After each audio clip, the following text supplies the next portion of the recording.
You can't really, with a camera or a pen, ever capture what it's like to be in an environment like that. Yeah, everything up there is massive. And you just think, oh, that peak can't be that high. Oh, that's 8,000 metres up high. It's just a very sort of positive and uplifting experience to just spend a lot of time in nature, just seeing nature firsthand and living that lifestyle. The immense size and scale of not only the mountains but the glaciers, and how everything is so interconnected between what's happening up there and how that fosters down into the rest of not only Nepal but vicariously through their waterways a large part of Asia. Of course, it goes without saying, seeing the retreating glacier is pretty hard to witness. Hearing the Sherpas talk about the lakes that have been forming that they've never seen before was quite frightening, and this is affecting them and their families right now.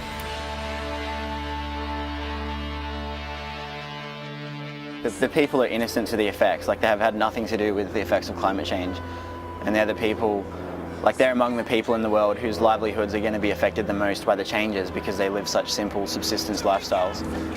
A lot of times they're just dealing with the side effects of somebody else playing their card, the coal card or the massive factory card.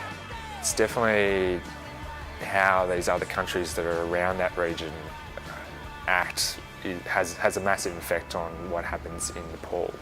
Seeing what people in Nepal are capable of themselves in solving this was pretty heartening. And I think education probably stood out for me as the biggest need in Nepal, particularly in the mountains.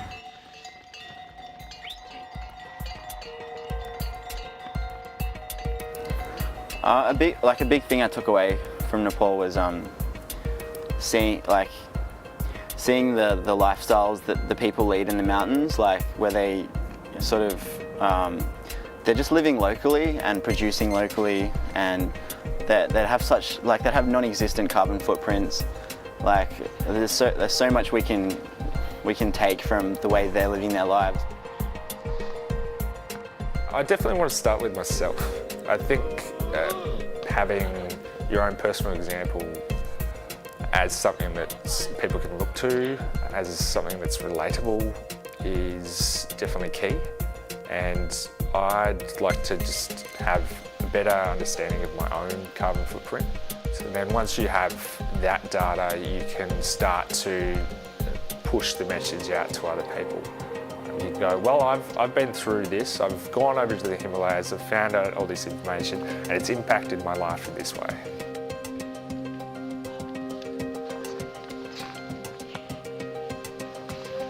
I'm lucky enough to be working on an internship that carries through to the climate negotiations in Paris, and I'm in talks at the moment with a few people in Nepal about helping the Nepalese delegation over there.